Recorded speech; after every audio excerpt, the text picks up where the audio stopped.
Welcome to the Wealth Matters podcast, where investors come together to better understand how to build passive cash flow and create generational wealth without all the confusing mumbo-jumbo.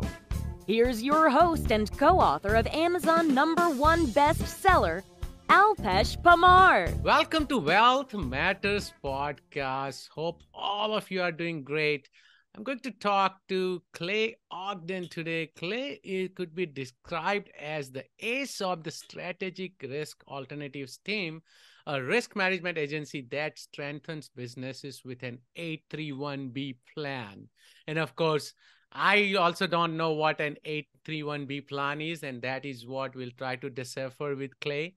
He's a former professional golfer, and he was he was on Canadian and mini tours.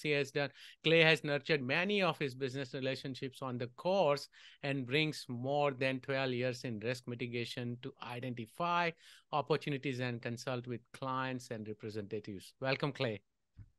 Thank you. Thanks for having me. Absolutely. So we start with this question with everyone.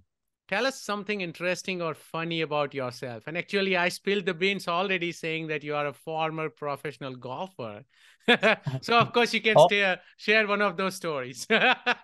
all good. I did play professionally. I played collegiately at BYU, and then I played professionally for about 8.5 years. I have 4 daughters. Oh, wow. That's a large part of... Yeah, that's something unique about me. Yeah. BYU, I thought so. I was going to ask you. It has to be BYU if you are in Salt Lake area.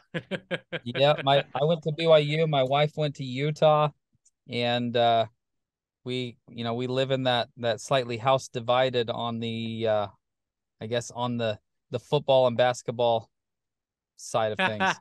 Right. So did you ever get a chance to meet Tiger Woods or any of the big players? I have, yeah. I've actually, met a number of very well-known professional golfers, and it was an experience I wouldn't trade for anything. It's always interesting to me that everybody thinks it's such a glamorous lifestyle. It's really not. That's what everyone thinks of all the sports people, right? But right? It's not. They are running around all the tours and then working hard, then continue to practice and whatnot. It's hard. It just like everything else. It takes a lot of effort and a lot of work, and it becomes a job. Yep, I just did half Ironman, so I know what it takes now, right? It wasn't easy. Continued to work hard for 6 months like crazy. Every morning, 5 a.m. and then, of course, work during the day. So I can tell how difficult it is for those guys. Oh, yeah. No, that's impressive. I haven't done any, triathlons or Ironmans, and it's super impressive. Yeah, it was a stupid decision, but somehow I made it. So that was my first triathlon ever, and we thought, okay, why not Ironman? That's awesome. Good for you. Yeah, so I won't do it again, at least for now. You got your fill in, huh? It's just I lost a lot of weight, and it's a lot of people would get happy to lose weight, and I was not supposed to. So at this point, I'm trying to gain, which is hard actually. Yeah, I get it. So let's talk about investment, because this is an investment show. What do you personally invest in? I mean, myself personally, it ranges dramatically, but what our focus is with a lot of business owners is, this is them somewhat investing in their own business, right? And it kind of becomes, a lot of these strategies surrounding the 831B specifically are, we help business owners focus on risk strategies and or things that they are already somewhat self-insuring. They're just not using tax deferred dollars, or they could be managing losses or risks more tax efficiently than they are.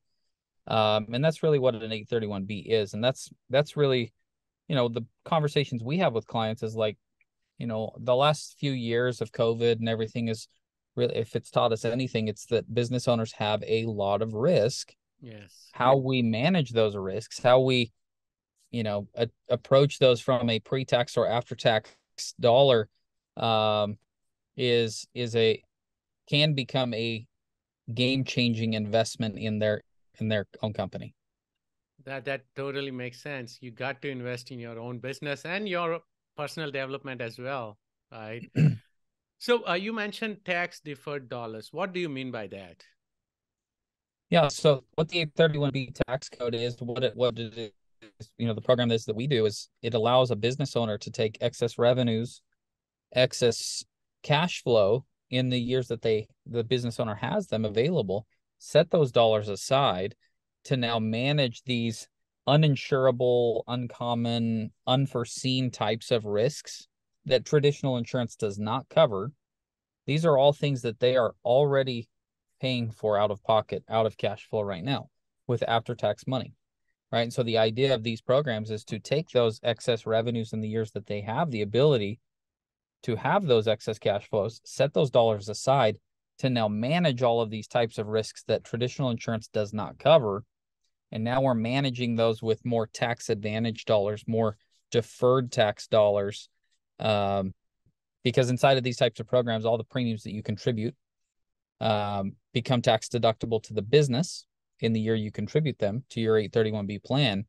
And then we're going to issue policies for these various risks for the next 12 months to help the business owner more efficiently manage those potential risks. So I got a couple of questions for you. One, Yeah. One is what do you, and of course I kind of understand, but for my listeners, what do you Yeah. mean by the risks which are not covered by insurance? Can you give us some examples? Yeah, absolutely. I mean, some of the things that we talk about with clients all the time are going to be more of the, when someone goes through an audit, when someone goes through, has what a lot of people, go through is have lawsuits brought against them, right? Oftentimes lawsuits are, they're not covered by traditional insurance. It's something that I'm going to pay for to just make this stupid thing go away, right? And so I I lost you on audio. Oh, sorry. So Oh, you're even good. though, even if you have errors and omissions or workman's comp, would that not cover if it's part of, if In it's in a related lot to of any of those? situations it doesn't. Yeah. Oh, Yeah. So, some of the things we start to look at is, we have policies for brand and reputation damages. A brand and reputation can be impacted pretty right. dramatically, especially in today's world with social media. Yes, it doesn't take too long. It's not. I mean, true or not true, right? I mean, things can Right, spread like wildfire, and a lot of the times, maybe an employee or maybe a key employee or someone that's running the company does something, says something, it's taken out of context, or maybe it is something that right, absolutely shouldn't have been said. It can have a pretty dramatic impact on a business pretty quickly. right. Now it makes sense. Yeah. And so it seems 831B plan is more like a 401k for business, if I'm correct. Kind of trying to dumb it down. I mean, if we actually have a comparison sheet of that, Oh, right? okay, funny. It is, a lot of the times we look at it like a 401k for a business. It's a forced savings plan for a business, right? Most Uh, clients, over the last 30, 40 years, they're working with their tax advisor, their CPA, and their tax plan is, I'm going to go buy a new truck or a new right, piece of equipment to save on taxes. That's not a great plan. That's not a great strategy, because if and when, let's say 2008, 2009 comes up, or COVID happens, right? If you've had the ability and you've done well and you've had the extra cash flow to set dollars aside on given years to build a reserve fund or a war chest of funds to use for this, what if these things come up, types of risks, you're now again kind of planning or betting on yourself and your own business that I'm I'm going to essentially use it as a 401k for my business. I'm going to set these dollars aside for the rainy day, for the what if, rather than just spend it to save, right? That's not a great plan. Right. So, and I think, of course, I have been told the same thing, right? That, oh yeah, buy a truck or something, so that you can write it off. Yeah. But, and then my question was to my CPA at that point, I think this was a couple of years ago. I'm like, I don't need a new car. Right. It's a depreciating asset. I would rather invest in something like a real estate, which will pay me money. But Yeah. if I need one, yes, it makes sense to write off. But a lot of time, people are scrambling at the end of the year trying to buy something so they can Yeah. write off. Yeah. And I mean, that kind of gets into a little bit different discussion. But if you're spending, $1 to save a nickel, I mean, what are we doing, Exactly. right? When you literally have the ability to, I mean, these are a lot of the risks that we talk to business owners about. We do a lot of like custom warranties and service contracts, and we have policies for things like political risk, Oh, government okay. bodies making decisions. And I think this was felt maybe more than anybody ever considered through During 2020, COVID. Yeah. 2021. Yeah. I mean, we had forced lockdowns and quarantines and businesses that were deemed non-essential.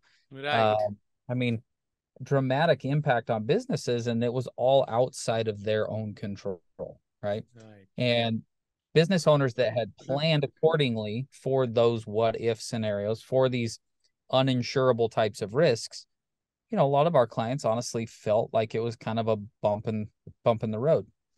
There were millions of small business owners that no longer exist. They're not in business Right. anymore because they live leveraged day to day. They spend all the money that they make. They're not really planning ahead. They're not saving dollars for the what if. And that's what we do. That's how we work with our clients, is to really manage those types of what if scenarios. Do they happen often? No, but if they do, they're typically pretty painful.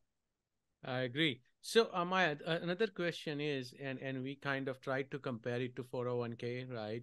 So, but in 401k's case, one, you are kicking the can down the road, Mhm. right? And Yeah. the second, it's still your savings plan. In 831b's case, do I have to contribute every year to continue that policy?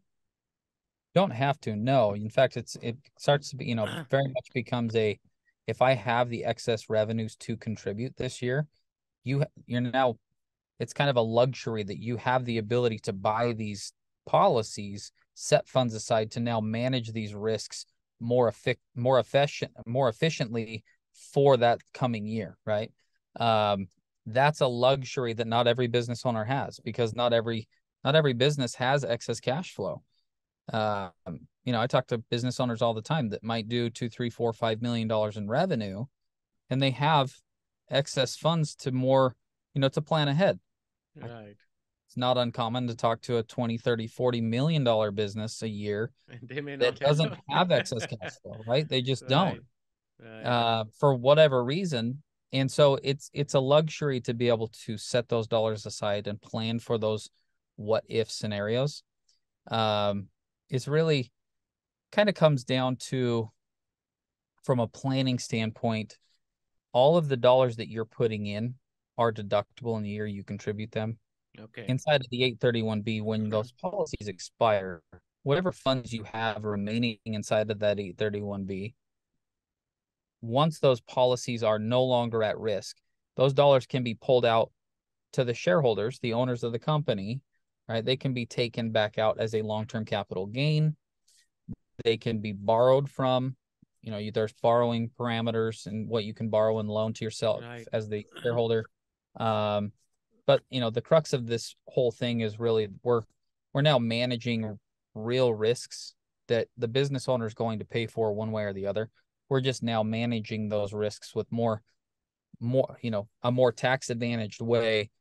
And if there's tax advantages that come along with it, great, but it really is a risk management strategy. Right. So yeah, my next question was going to be, is it like FSA where the, money disappears at the end of the year? But I think you answered that no, it does not. No. Yeah, I mean, those dollars are going to be inside of the client's reinsurance company. And if they want to invest those dollars within that 831B while they have the funds in there, they absolutely can do that, right? It can be in, stocks, bonds, mutual funds, ETFs.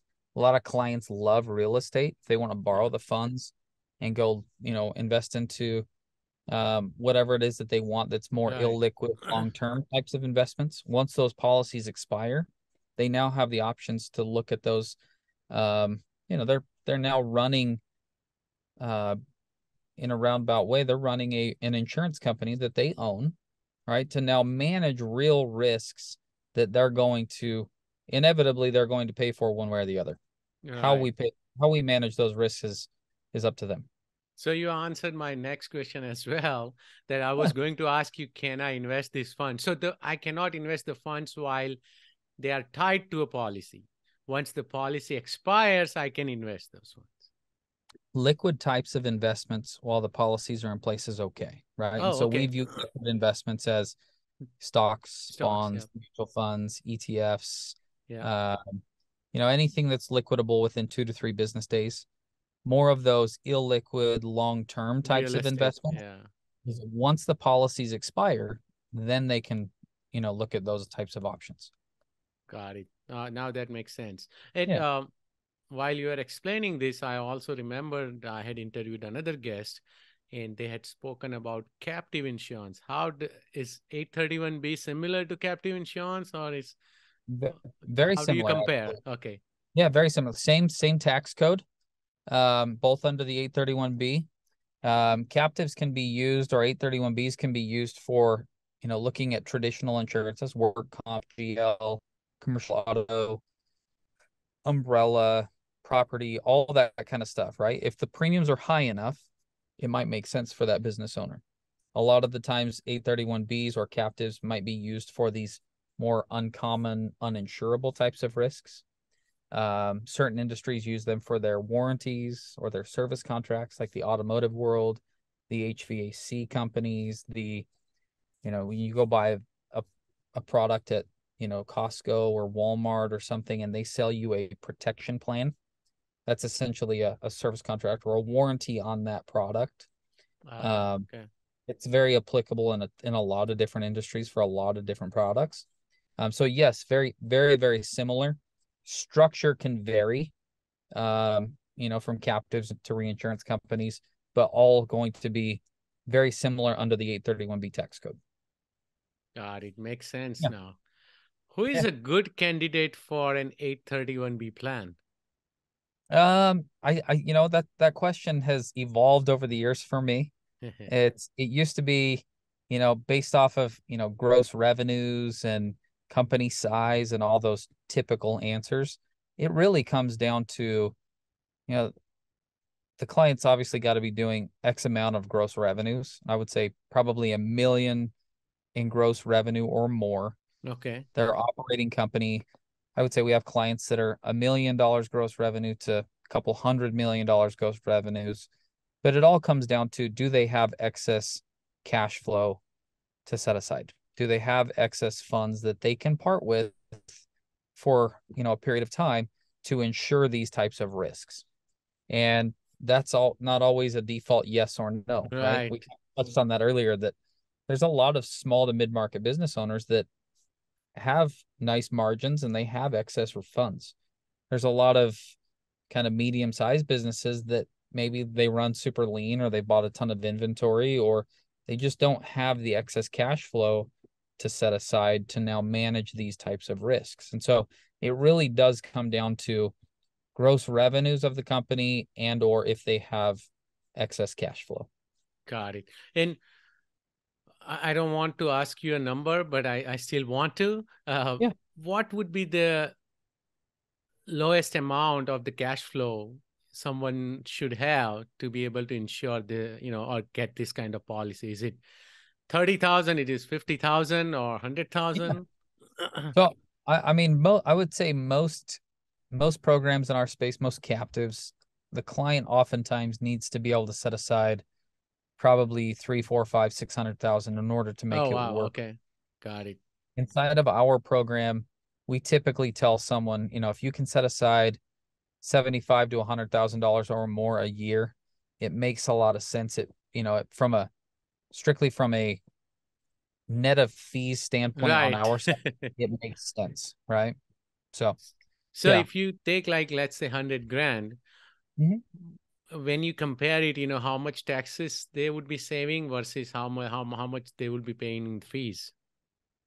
Yeah, and honestly, it's going to depend on what that client's individual Right, tax risks as are. well. Yeah, well, a lot of the time we're working with the client, the business owner, and their advisors or their CPA or the tax professionals, and kind of helping them see how this might be applicable to their business. Helping them understand what risks that they have that they're already bearing the risk of is one thing. Making sure that it makes sense from a number standpoint is a slightly different conversation for sure, but it's all something that we talk about with the client and their advisors. Now it makes sense. So another question I had, because you mentioned COVID, and we did see during COVID there was a lot of struggle and a lot of businesses disappeared. How did 831B plans help businesses during COVID? And can you, if you have an example or two, that would be great. Yeah, I mean, we had clients that filed claims to pull funds back into their business, for political events, for supply chain interruptions. There were a lot of them. We had clients that filed, claims for things like maybe lawsuits brought against them. COVID related specifically, there was a lot of business interruption, a lot of political risk, and a lot of the time they were kind of one leading to the other, right? We had clients in our program that were deemed as non-essential.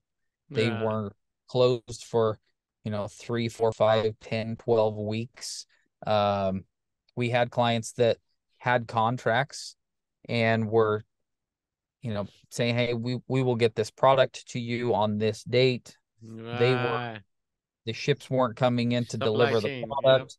They missed their deadlines on their contracts that they had signed. They were hit with penalties. It's all those things that I think a lot of business owners oftentimes kind of overlook and think, yeah, that's not really, it's never happened to me, right? And so it's not a concern or a real risk in their mind. But once it happens, if you haven't prepped for it, it's too late, right? And so that's Yes. why, I mean, those are the conversations we have, and it's a fun conversation oftentimes because a lot of the times the business owners, they don't know that this is something they could do. That is something that's out there to help them manage these things that they're going to pay for one way or the other. Can we make it more efficient and more realistic for them to pull funds back into the business to level those losses in cash flow if and when they occur?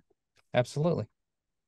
So another question I have is, let's say I put in 100 grand, or I took out 100 grand of cash flow and Uh-huh. put it in the policy. Is my coverage limited to 100 grand, or is the coverage is, let's say, 500 grand or a million through the policy? So you're talking policy limits. Right. Yeah. So it kind of depends on the type of risk that we're looking at, right? If we're looking at like a warranty, service contract, it might be limited to the amount that's set aside. Okay. If it's a pooled risk, we have to meet what's called a 4-part test inside of the 831B. There's got to be a distribution of risk. There's got to be a transfer of risk. It's got to be fortuitous types of risk, right? These things that are happening by chance. And then the last one would be making sure that we're following the principles of insurance. In that 4-part test, that distribution of risk is, if I have a reinsurance company or an 831B and you do as well, all of our other clients that have a specific policy, there may be 2, 3, 4, 500 insureds inside of this particular policy or risk pool. Ah. If I put funds in, now I'm going to have a higher limit of coverage based off of the amount of dollars that I've set aside, right? So that's an extremely important piece that does legitimize that I might share in some minimal amount of your claim if and when you have a claim. But that's a trade-off that I'm making for being able to deduct the funds up front. And now I'm going to do what's called a distribution of risk and maybe sharing some claims unaffiliated to me, albeit at a very managed level. That's something that is extremely important to take place. Got it. So this is more like, either it's related to how much money I put in or the pooled risk. It's not, the policy is not written by, let's say, MetLife or Nationwide or Penn Mutual. The policy is still just tied to my business, right? If I'm correct. Correct. Yeah. Yep. So that, okay. So it's Yep. it's similar to those Liberty Medical Share Plan or something like that, right? Yeah, and I'm speaking directly to more of those uninsurable types of risks, right? If it's used more for like the traditional work comp, GL, auto, that kind of stuff, there's still going to be that Got it. known carrier in the background we're running the policies through. So Got it. Okay. No, this was great. Anything else we need to discuss or I forgot? no, I mean, I just think it's a fun conversation. I think it's good for a lot of people, a lot of business owners out there that may not know this exists. Is it an option for everyone? No, but it's a great planning tool for a lot of business owners that may not know it's an option, but it absolutely should be looked at as something that may or may not apply. Oh, that's great. Thank you so much, Clay, for sharing all the golden nuggets about 831B plan. Are you ready for fire round? Right. Would you be changing any business or investment strategy because of inflation or recession?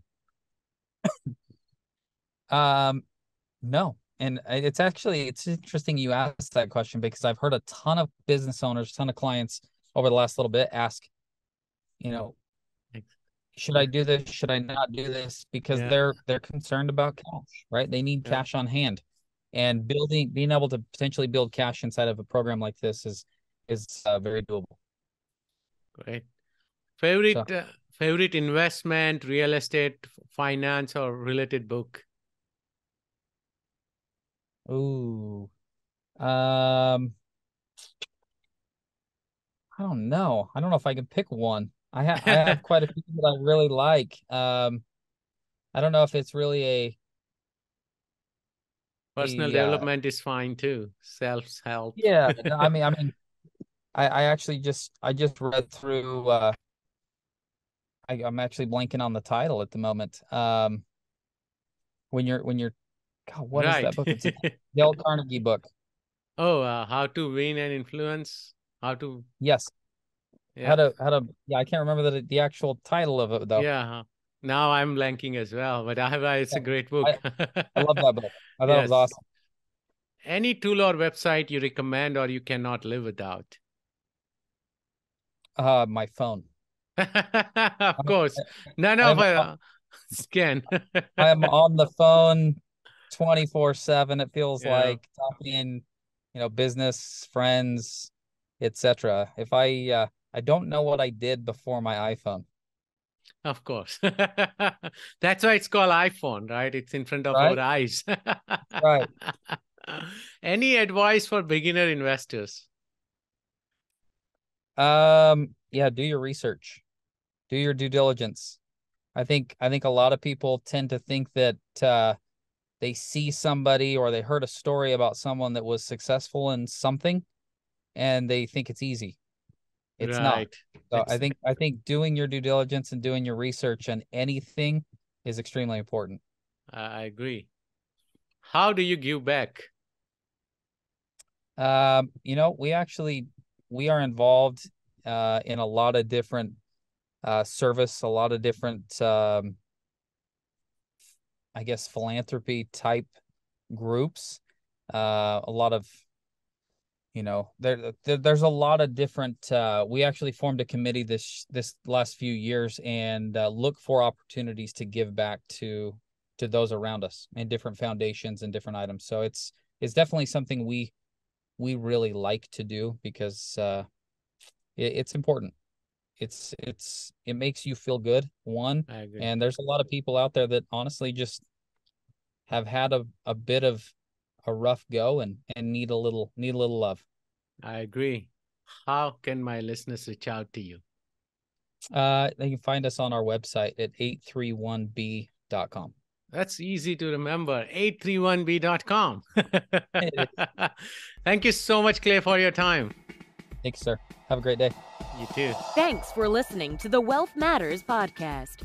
If you enjoyed it, please leave us a 5-star rating on iTunes so others can enjoy the show too. Have a great week and happy investing!